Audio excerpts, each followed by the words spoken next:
Kinshasa, the capital of the Democratic Republic of the Congo, one of Africa's mega cities where millions live, work and play. And this is Luanda, the capital of Angola. And this is Congo. Now, these were all states that were created at the end of the 19th century during what became known as the Scramble for Africa. But these territories formed part of the historic Kingdom of Congo. In this episode, we find out about this ancient civilization and how old lineages were devastated by European colonizers, and also why Belgian rule of the Congo represents one of the most brutal chapters of African history in this era.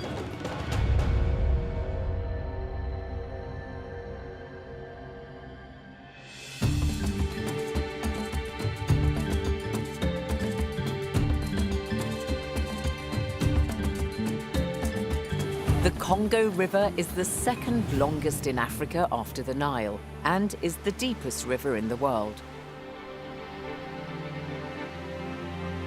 It's been a vital part of life in Central Africa throughout the centuries. Today, drivers of cars and trucks pull up by the river for a quick wash of their vehicles, and people fish regularly, hoping to get a good catch.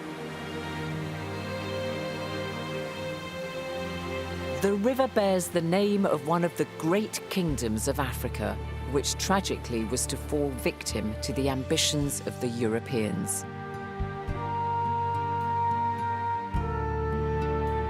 We meet a member of one royal family in Congo who's nearly 100.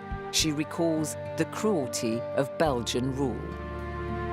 Her great-niece is overcome by grief as she relates how her great-great-grandfather, King Masiri, was shot dead by a Belgian captain for refusing to hand over his land. On a beaucoup d'émotions, comme vous le sentez, vous le voyez. C'est rare. Quand je viens ici, d'habitude, c'est toujours en larmes parce que partout où l'on passe, on nous rappelle. Excusez-moi, excusez-moi.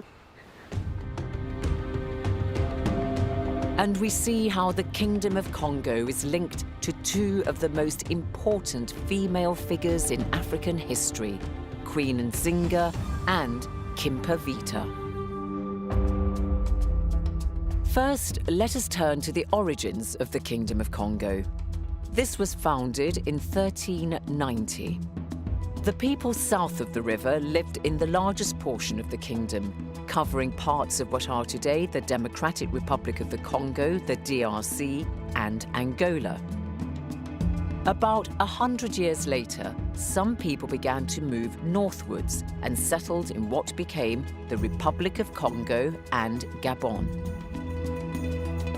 Professor Isidore Nziem is a Congolese historian and contributor to UNESCO's General History of Africa volumes on which this series bases its facts. I ask him to tell us what we know about the founder of the Congo Kingdom, called Lukeni Luanimi. À partir d'une réalité, c'est qu'il avait la maîtrise du fer, du travail du fer. Et le royaume va se construire spécialement sur cette technologie, parce qu'on va estimer que quelqu'un qui maîtrise le travail du fer, c'est certainement un surhomme. Et donc c'est sur cette base-là. Et d'ailleurs le terme Mani Congo proviendra de là. Mani, c'est le seigneur, un Congo, c'est le fer, c'est le maître du fer, on dira le roi forgeron, quelquefois. Et il va commencer là, et il va réunir la population autour d'un pouvoir politique qui va commencer. Et c'est comme ça qu'il devient le fondateur d'un tout autre royaume qui sera plus important, plus prestigieux que le petit royaume d'où il provenait. Le grand royaume que devient le royaume Congo. Donc le mérite de Numi à Lukeni, c'est d'avoir réussi cette alchimie, cette union, créer une espèce de nation, donc un peuple, une terre, une langue.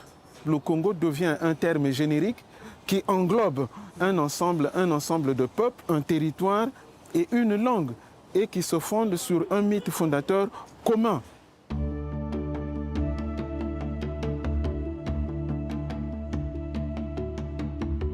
The Mani-Kongo, or King Lukeni Luanima, established his capital at Mbanza, Kongo, which is on the border of modern-day northern Angola and the DRC, and is today a UNESCO World Heritage Site. Mbanza, Kongo was densely populated, giving the Mani-Kongo a ready supply of manpower. And there was a clear division of labor. Each regional group or clan had its own profession: pottery, weaving, basket making, and trade was based on a system of barter. Textiles, for instance, could be exchanged for other goods. Less than a century after the Congo Kingdom was established, Portuguese sailors arrived at the court of the Mani-Kongo in Nzinga a Ukuwu in 1483.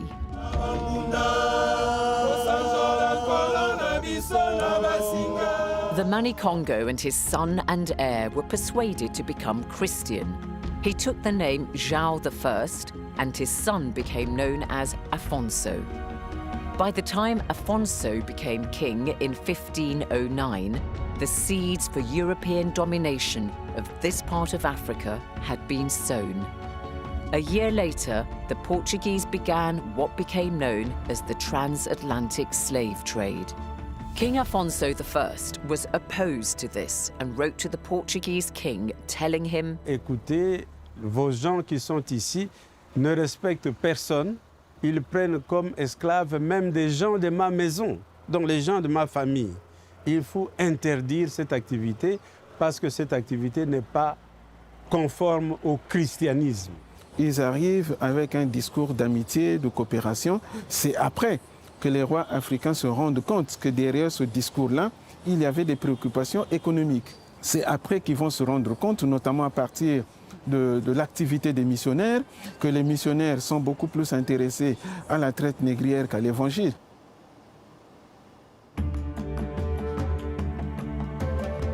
Afonso tried to prevent people from being illegally enslaved, but in 1542 he died.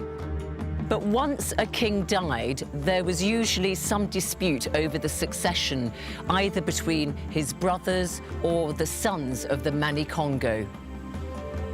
Sometimes these rivals would form competing factions for power, and the rivalry could last for a very, very long time. Over the following decades, the Kingdom of Congo was subsumed by power struggles, which weakened its control over its domain in some dependent kingdoms, such as Ndongo to the south, ruled by the Ngola people. And apart from internal rivalries, there were also the activities of the Portuguese, who were increasingly trading in slaves. Bon, dans la mesure où le royaume du Congo ne va pas collaborer correctement à la traite négrière, l'intérêt des Portugais va davantage aller vers plus au sud, donc vers le royaume d'Angola. The Portuguese wanted slaves from the kingdom of Ndongo, and by 1575 they had established a new slave trading colony at Luanda Bay in present-day Angola.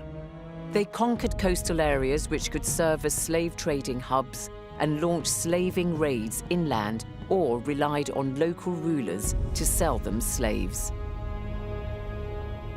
Esta colaboração é uma forma de corrupção.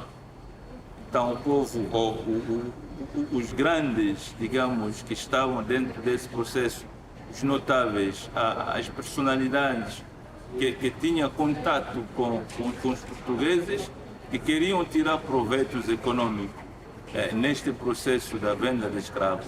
Então é um facto, havia essa colaboração, mas foi uma forma de corromper, digamos, as comunidades locais ou as pessoas que queriam tirar algum proveito econômico neste processo. But most communities were opposed to the slave trade, and this period of African history has given rise to one of the best-known queens of that era who resisted the Portuguese. She was Queen Nzinga of the Ndongo Kingdom. This is a towering statue of her in Luanda, the capital of Angola. In 1635, Nzinga formed powerful alliances and was in constant warfare with the Portuguese for about a quarter of a century. She was a deft diplomat, a skilled negotiator and brilliant tactician. She managed to hone her skills during her long life. Professor Scholastique de Nzinga takes up the story of Queen Nzinga. La reine Nzinga est une des grandes figures féminines de l'histoire de l'Afrique. De son nom congolais, c'est Nzinga Mbandi, et elle sera baptisée dans la religion catholique sous le nom de Anna Nzinga. C'est une personnalité très forte dès son enfance. En tout cas, son père remarquait son intelligence, sa force de caractère, et tout au long de sa vie, elle va développer donc ses qualités. Nzinga had been well trained by her father. In 1622, she went to Luanda, at first to try to negotiate with the Portuguese on the royal family's behalf. The Portuguese official was seated, and he expected Nzinga to sit on the floor on a rug. Affronted by this, she commanded one of her male attendants to go down on all fours, and she sat on him instead, as this 17th century etching illustrates. Elle a gouverné pendant longtemps, oui. Et ce qui fait qu'elle restera longtemps au pouvoir, c'est parce qu'elle va emporter beaucoup de victoires. Bien sûr, il y aura des défaites aussi, mais c'est une guerrière. Elle va même en mettre en place un réseau de renseignements, aller prendre les informations, pouvoir vaincre ses adversaires. Donc elle met en place un service d'espionnage, donc de renseignement militaire. Et à l'époque, ce n'était pas facile parce qu'elle a en face quand même des gens qui militairement sont supérieurs. Mais cette femme donc va se battre, va affronter les Portugais, les troupes portugaises, et jusqu'au moment où le Portugal sera obligé de céder. Et donc on va lui proposer un traité de paix. But the balance of power shifted over the years in favor of the Portuguese, and Nzinga died in 1663, unable to stop their ascendancy in the region. Soon after Nzinga's death, the Kingdom of Congo fell into the grip of civil war, with the Portuguese playing off one faction against the other. But then another great African woman rose to the fore and tried to restore the glory of Congo.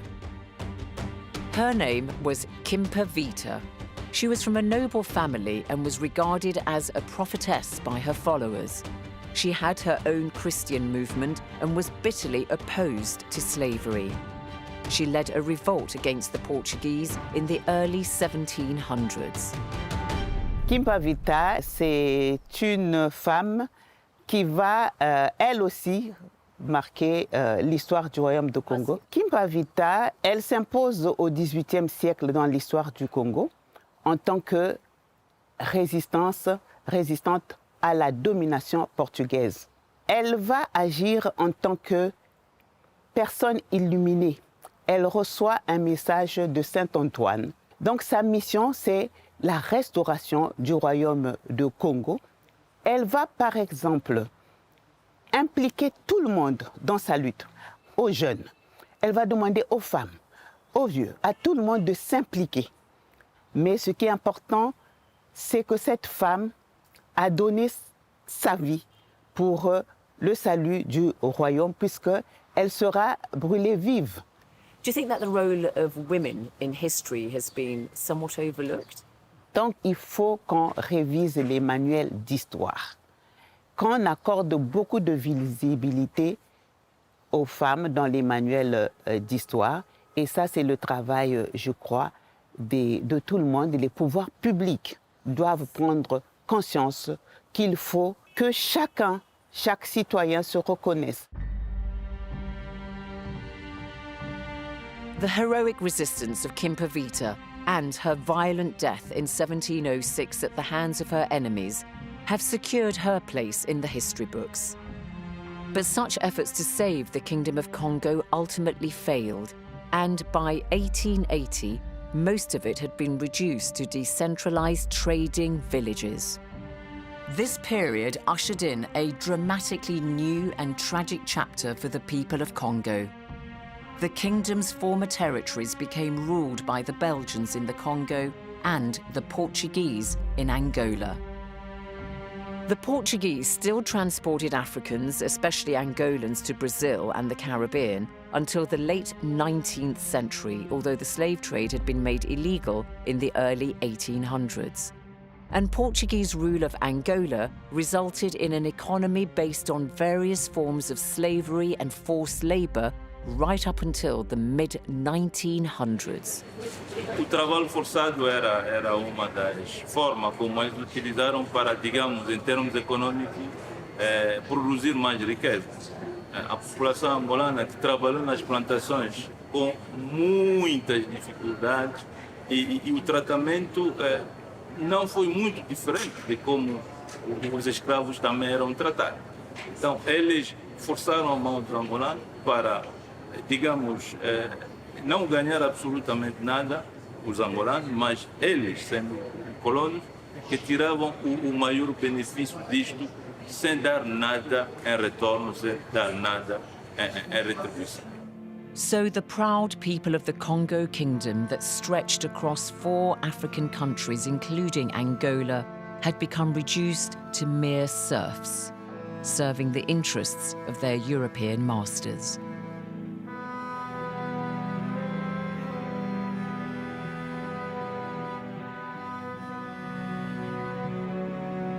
We turn to what is today the Democratic Republic of the Congo, because the suffering of the people here at the hands of the King of the Belgians, Leopold II, has become synonymous with European savagery in Africa. It was Central Africa, in particular the vast areas around the Congo Basin, that so excited the greed and ambition of one person, King Leopold of the Belgians. In 1876, he convened an international conference of explorers and geographers at his palace in Brussels. And he invited one man, the renowned British explorer Henry Morton Stanley, to be his man in Africa. For the next 5 years, Stanley travelled up and down the waterways of the Congo Basin, setting up trading posts, striking deals and treaties with local chiefs, some of which appear to have been subsequently doctored and were put to very good use by Leopold of the Belgians.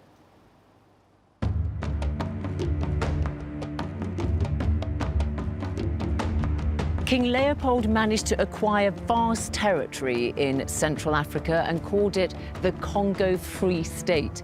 He regarded it as his own personal colony and saw himself as its proprietor. And he set about amassing a great fortune for himself. King Leopold in particular wanted rubber. The rubber trade was not dependent on large armies and centralized power as the slave trade had been. It relied on a small and mobile workforce. But King Leopold did not want to pay for labor. Bon, lorsque l'État indépendant du Congo est constitué, avec Léopold II comme souverain, Léopold II l'a conçu essentiellement également comme une affaire pour gagner le plus possible. Donc tout le monde, tous les fonctionnaires coloniaux ne sera jugé, apprécié que par leur capacité à produire du caoutchouc. Raison pour laquelle, étant entendu que le caoutchouc devient important, les fonctionnaires, mais également les compagnies concessionnaires mises en place, feront tout pour que la population produise le plus de caoutchouc.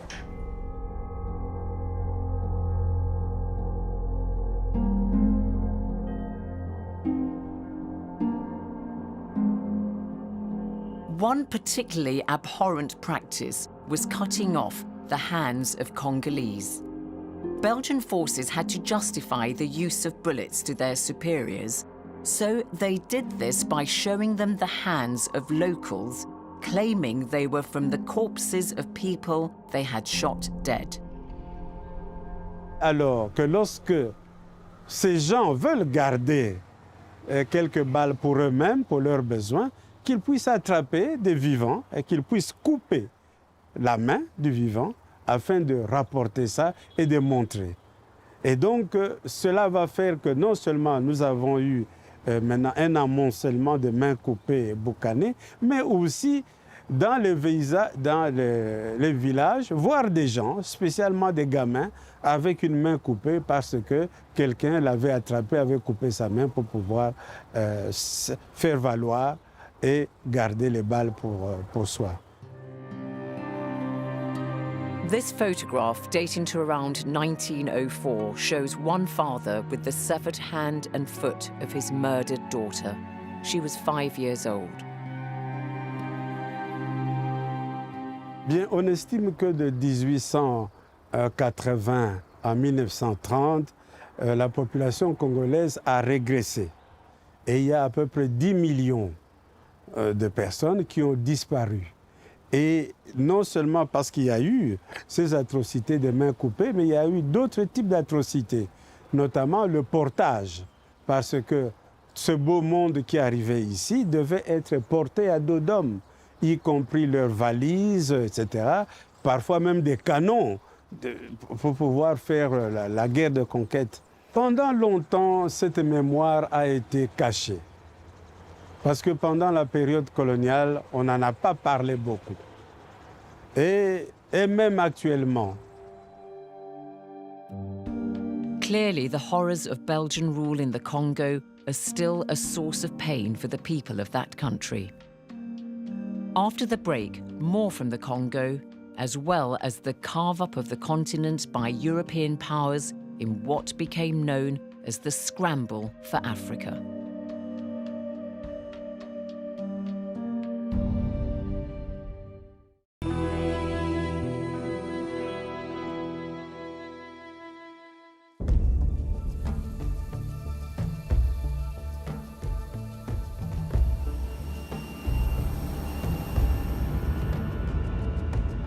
Belgian rule of the Congo is a notorious chapter in African history. If you fly over the mineral-rich province of Katanga in DRC, you see how vast and well-endowed with natural resources it is and why the Belgians wanted to exploit it. I make my way to the regional capital Lubumbashi and then travel 200 kilometers north to the village of Bunkea to meet somebody who remembers Belgian rule. As part of my welcome, I'm offered a big bag of onions and a huge bowl of rice. The village is renowned for its superior rice.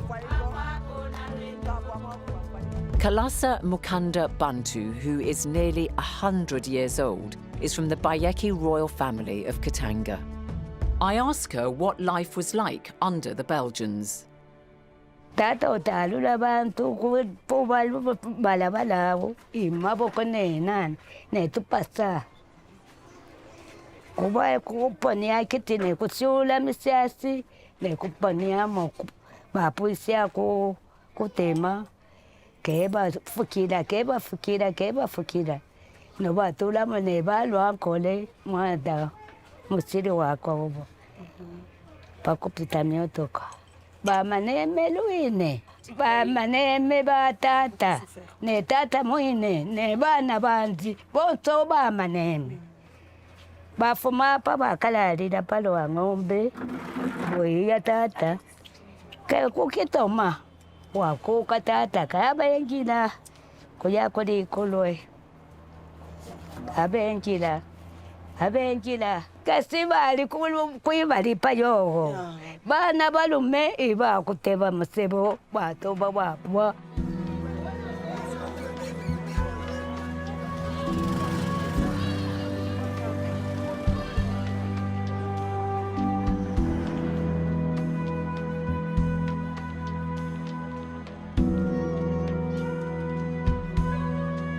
I've traveled to Bunkea with Kalasa's niece, Dominique Munongo Inamizi, who, as well as being a member of the royal family, is an MP for the region. She's also a relative of one of the DRC's most influential politicians, Moïse Katumbi. Dominique has agreed to give me the rare privilege of visiting the hallowed site of the Royal Cemetery to tell me the story of her great-great-grandfather, King Msiri. He made a brave stand against the officials of the Belgian King Leopold II when they visited him in Katanga in 1891 and insisted he hand over his land and copper mines. Comme ça, je vous montre les tombes de mes aïeux. Il était fort respecté, hein, très respecté par les voisins. Et c'est comme ça, il était en réunion ici à son palais où nous sommes, au Munema. Munema, c'est le lieu où nous nous trouvons. Et tout d'un coup, ils ont vu arriver une cavalerie de Belges armés jusqu'aux dents. Et ils lui ont dit, nous sommes venus, tu dois nous donner cette terre. Drapeau belge ici sur vos terres. Il dit, pas question, c'est sur mes terres, vous n'avez pas le droit. À partir de là, il s'est levé, il leur a dit, allez, allez-vous-en. Parce que mon grand-père n'avait peur de rien, hein, n'avait peur de rien. Alors à partir du moment où il leur a dit, allez-vous-en, Botson a tiré sur lui, sur mon grand-père, arrière-grand-père Msiri, Gelengwa Chitambi 2, c'est ça son nom, Chitambi 1. On a tiré sur lui et c'est comme ça qu'il s'est écroulé. Commençait à tituber pour rentrer dans la maison. Son fils qui était caché, Masuka. Voilà l'histoire, tous les deux sont morts le même jour. C'était une histoire assez tragique pour nous les Bayékés ce jour-là. Bon, on a perdu le contrôle.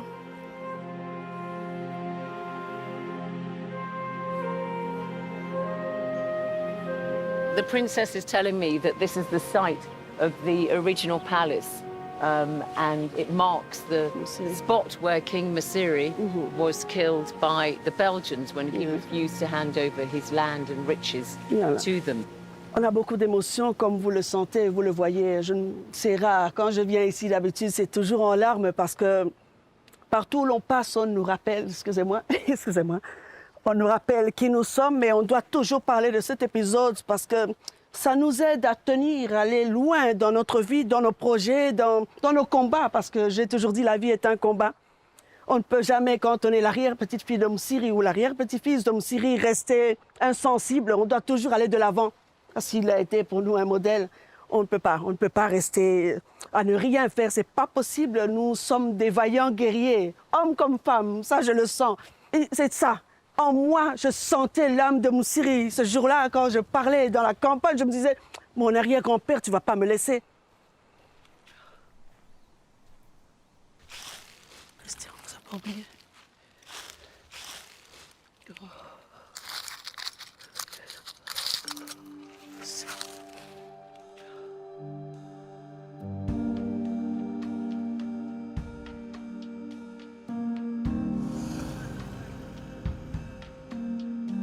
There is a bust of King Msiri outside the museum in Katanga, and inside there is another one of him alongside the Belgian captain Omer Bodson, who had shot him dead. Captain Bodson's last words were reportedly, "I don't mind dying now that I have killed Msiri. Thank God my death will not be in vain. I've delivered Africa from one of her most detestable tyrants." In fact, it was the tyranny of King Leopold in Congo which was so brutal that the Belgian government was forced to demand he relinquish the territory to them. Henceforth, it was called the Belgian Congo. But the Belgians were still enthusiastic about exploiting the Congo. Africa's rich resources were a magnet for European nations, and they wanted to carve it up like one big cake between them. The Belgians were not the only Europeans who wanted to exploit Africa's vast wealth. The Industrial Revolution in Europe has sparked a growing demand for Africa's raw materials. And what better way of owning and managing these products than to control the people and territories of Africa? In November 1884 to February 1885, the Berlin Conference was convened by the Germans. Dr. Pamela Kanakwa teaches at Makerere University in Uganda. What I would say is that Leopold's interests and activities in Congo, I think, played a very critical role or highly contributed to the subsequent scramble and eventual colonization of the rest of Africa. Of course, European activities had been taking place already before the Berlin Conference, but the fact that his actions in Congo prompt the calling of the Berlin Conference and then what the Berlin Conference does, I think makes the Congo story very central, this whole partition drama.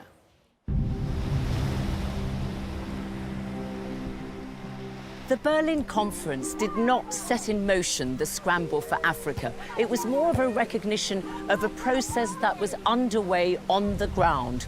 European nations were already establishing spheres of influence in Africa, and the Berlin Conference merely formalized this and carved up the continent between major imperial powers like Britain and France. This is a tiled mural of the Berlin Conference on a memorial in Brazzaville, the capital of the Congo, to both the slave trade and the subsequent colonial domination by Europe. You can see that it's made up of tiles, and the whole arc is painted with pictures depicting scenes of that terrible era in African history. You can see there the European leaders at the Berlin Conference in 1885, their hands depicted like claws, and they have faces that are quite sort of vulture-like. And the scenes of the Africans carrying their heavy loads, trying to resist the Europeans. It really is very, very evocative and very moving.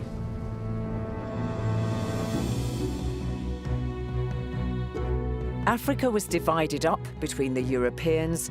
Only Liberia and what is today Ethiopia remained sovereign. The conquest of Africa by the Europeans was based on knowledge of what had previously and disparagingly been seen as the Dark Continent.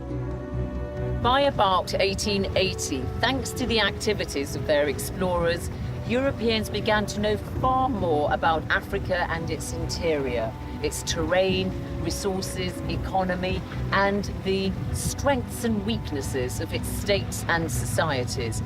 And this greatly helped to facilitate the conquest of African territories by Europeans. James Nyaga is a research scientist based in Nairobi. In many areas where we had Christian missionaries, they served as the agents of the colonialism in terms of their education, in terms of providing health facilities, and even the early education sort of exposed the Africans to colonialism. Sort of the education that they were given was very elementary. They were taught what we used to call the 3 R's, arithmetic, reading, and writing. And therefore, the African was only equipped with the tools to serve the colonial regime.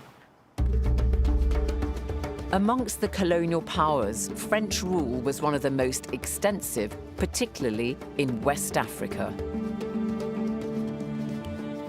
This is Grand Bassam, where the French based their headquarters when they took control of the territory known as Côte d'Ivoire. One theory that UNESCO's General History of Africa volumes really wants to put to rest is this notion, often propounded by colonial historians, that African leaders and the people did not put up any kind of resistance to the invading Europeans before, during, and after the scramble for Africa, because somehow they immediately grasped the significance of the kind of benefits that advanced European technology could bring to their societies. One overwhelming advantage the Europeans had was their firepower. This helped them defeat African communities like the Baoulé Kingdom in Côte d'Ivoire, who tried to resist French domination there. African leaders were not aware of the fact that the guns they had used and stockpiled were now no match for the superior arms used by the Europeans. Their rifles had about 10 times the rate of fire, in particular the rapid-fire Maxim gun. In the early 20th century, the French defeated the Badawi chiefs here in Côte d'Ivoire in a major revolt in the early 20th century, and they seized about 20,000 old-fashioned muskets. Once the Africans were subdued, the Europeans set about ruling them. There was a difference in approach between two major imperial powers, France and Britain. I think the British, in some of their colonies, quite a number of them, they used, of course, the indirect rule system, where they used the existing local authorities or indigenous systems to administer their rule. And then for the French, yes, the policy of assimilation, the idea was that there would be provision for Africans or the colonized to acquire French citizenship and be treated as Frenchmen or French women maybe in black skins. They sort of had to strip themselves of so many of their other cultural practices as well. The Europeans wanted direct rule in Africa so they could exploit its resources for their own needs. They wanted cotton for their textile mills, palm oil and rubber used for tires and other industrial goods, copper, tin, cobalt and zinc and precious metals and diamonds, and also cash crops like cocoa. The main goal of the Europeans in Africa was for them to obtain the kind of raw materials that suited their needs. This is a cocoa farm north of Abidjan in Côte d'Ivoire. And Côte d'Ivoire is the world's largest producer of cocoa. This is a cocoa pod. Inside it are the cocoa beans from which we get our delicious chocolate. And whilst the production of cocoa here brings much needed export revenue, the vast majority of the profits of the finished product, chocolate, goes into the pockets of Western chocolate manufacturers. That was true many decades ago, and it's still true today.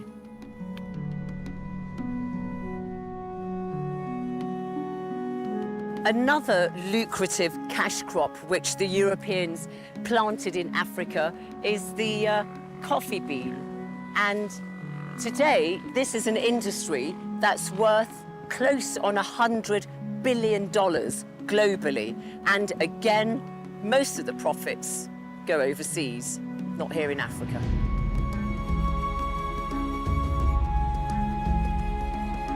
To grow these crops that they would use for food or consumer goods, the Europeans needed land under their control. These are the highlands of one of Africa's most fertile countries, Kenya. Europeans were given thousands of kilometres of the best farmland, the so-called White Highlands, mostly on the slopes of Mount Kenya, but also here in the Rift Valley. And Kenyans were heavily encouraged to migrate to work on these farms as labourers. Often they had little choice but to do so. Farmers like Rachel, who lives just outside Nairobi with her son and grandchildren, would have grown the food they needed, and their families and communities would sell the excess. But many were forced off their land. Hello, Rachel. Hi, hi. Do you want to step on your plants here, your crops? Nice to see you. What do you grow here, Rachel? We grow maize. Maize. Have you had good crops or not? This year, from April, we have not. And last year, we grew much on August. No rain. Everything is dry. Yeah, everything is dry. Yeah. It comes. These beans, I don't think you will get it. But maize, they will go if the rain comes. I'll let you carry on with your digging. Thank you. European rule also brought with it the railway to Africa. And one of the features of colonialism that is often cited as being of benefit to the African people is the establishment of transport by train such as in Kenya and Uganda. The railway, the steamship and the cable provided some solution to the problem of communication within Africa and also between the continent and Europe. In the late 19th century, the British began to build a rail line linking Kenya's interior with the coast. It took about 6 years to complete, and it cost the lives of hundreds of labourers.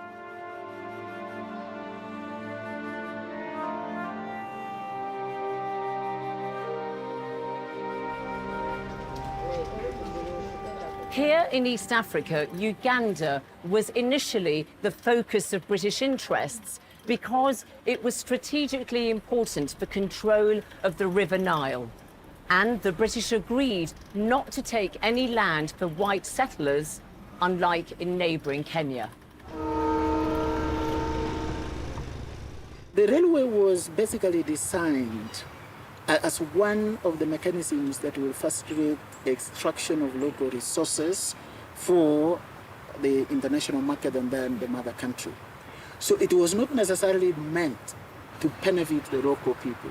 And whatever positive benefits that came out of it are more of a spin-off than something planned, in my opinion. And it didn't link the interior of Africa with other parts of it? Not really. It didn't link the interior of Africa with any other part. If you look at the Uganda Railway from Mombasa to Kisumu in Kenya. So from Uganda to Kenya? It was literally aimed at traversing the most productive areas and, of course, protecting the British interests in Uganda, which was the source of the Nile.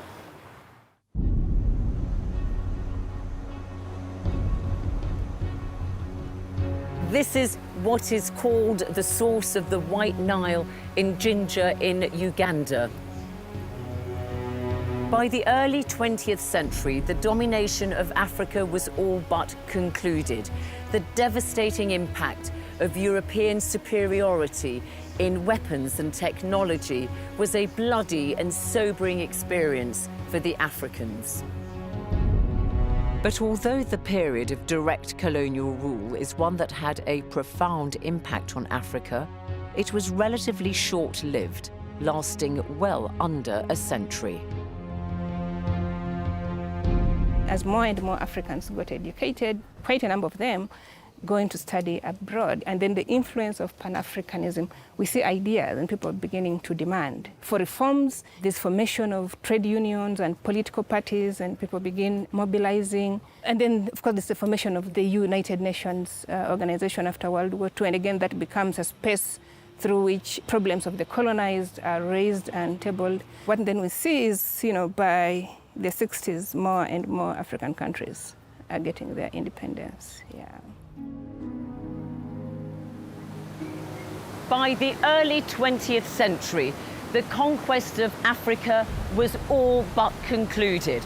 But just because it was achieved relatively quickly and easily, it doesn't mean that there was not resistance to Europeans laying down an administrative structure for colonial rule.